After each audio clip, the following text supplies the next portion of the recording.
Hello guys, today I'm going to show you how to connect Razer BlackShark V2 X to PC.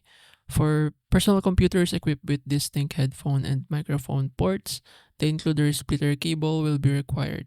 This cable presents two plugs, one green, designated for headphone audio, and one pink for microphone input.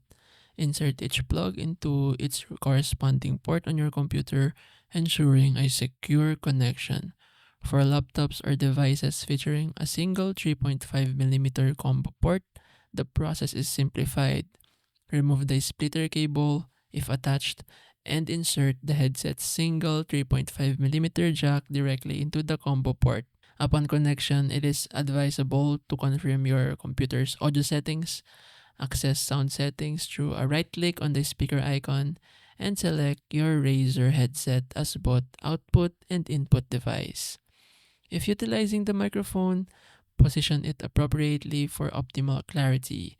Some Razer headsets also feature inline controls for volume and microphone muting.